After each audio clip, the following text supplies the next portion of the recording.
One time, when I was in a blind in a tree, waiting motionless for game to wander by, I dozed off and fell 10 feet to the ground, landing on my back.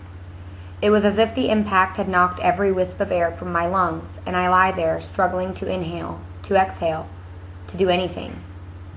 That's how I feel now, trying to remember how to breathe, unable to speak, totally stunned as the name bounces around inside of my skull.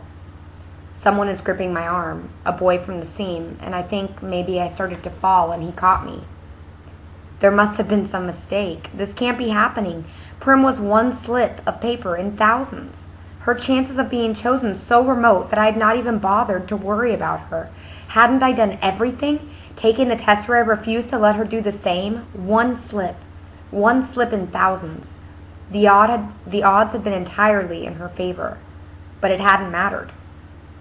Somewhere far away, I can hear the crowd murmuring unhappily as they always do when a 12-year-old gets chosen because no one thinks this is fair. And then I see her, the blood drained from her face, hands clenched in fists at her sides, walking with stiff, small steps toward the stage, passing me, and I see the back of her blouse has become untucked and hangs out over her skirt. It is this detail, the untucked blouse forming a ducktail, that brings me back to myself. Prim! The strangled cry comes out of my throat and my muscles begin to move again. Prim! I don't need to shove through the crowd. The other kids make way immediately, allowing me a straight path to the stage. I reach her just as she's about to mount the steps.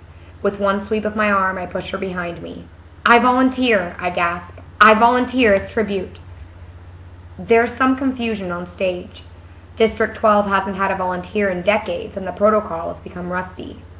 The rule is that once a tribute's name has been pulled from the ball, another eligible boy, if a boy's name has been read, or a girl, if a girl's name has been read, can step forward to take his or her place.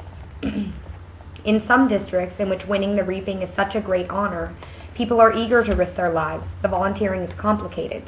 But in District 12, where the word tribute is pretty much synonymous with the word corpse, volunteers are all but extinct. Lovely, says Effie Trinket.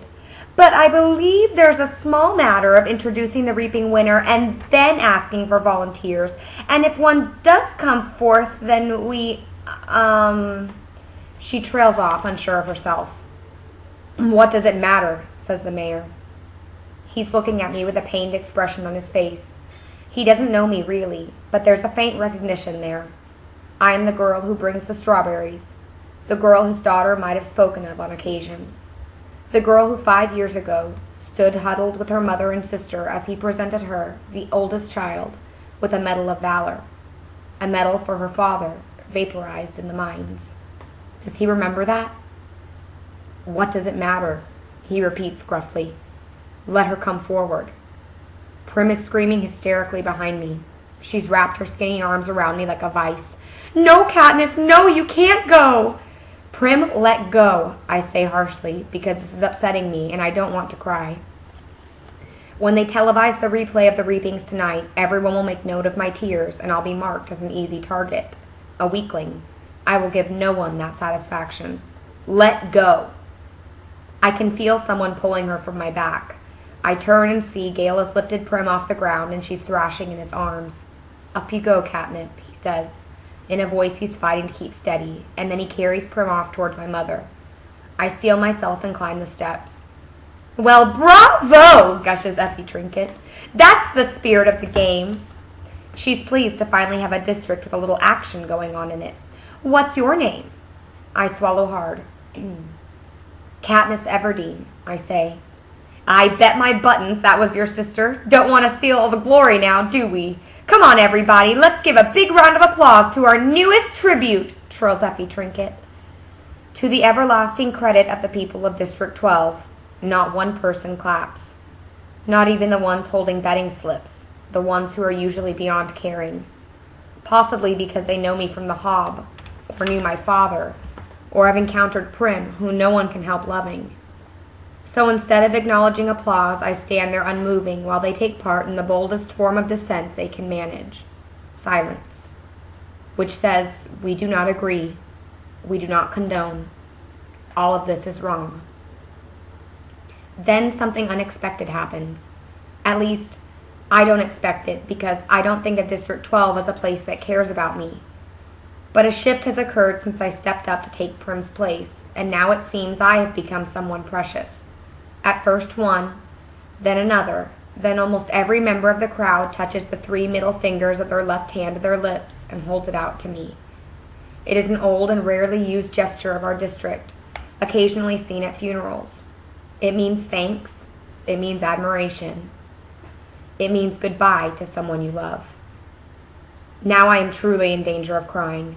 But fortunately, Haymitch chooses this time to come staggering across the stage to congratulate me. "Look at her! Look at this one!" he hollers, throwing an arm around my shoulders. He's surprisingly strong for such a wreck. "I like her." His breath reeks of liquor, and it's been a long time since he's bathed. "Lots of..." He can't think of the word for a while. "Spunk!" he says triumphantly. "More than you!" He releases me and starts to the front of the stage. "More than you!" he shouts and points directly at the camera. Is he addressing the audience, or is he so drunk that he might actually be taunting the Capitol? I'll never know, because just as he's opening his mouth to continue, Haymitch plummets off the stage and knocks himself unconscious. He's disgusting, but I'm grateful. With every camera gleefully trained on him, I have just enough time to release the small, choked sound in my throat and compose myself. I put my hands behind my back and stare into the distance. I can see the hills I climbed this morning with Gale. For a moment, I yearn for something. The idea of us leaving the district, making our way in the woods. But I know I was right about not running off, because who else would have volunteered for Prim? Haymitch is whisked away on a stretcher, and Effie Trinket is trying to get the ball rolling again. "What an exciting day!" she warbles as she attempts to straighten her wig, which is listed severely to the right. "But more excitement to come. It's time to choose our boy tribute." Clearly hoping to contain her tenuous hair situation, she plants one hand on her head as she crosses to the ball that contains the boys' names and grabs the first slip she encounters. She zips back to the podium, and I don't even have time to wish for Gale's safety when she's reading the name. "Peter Mellark."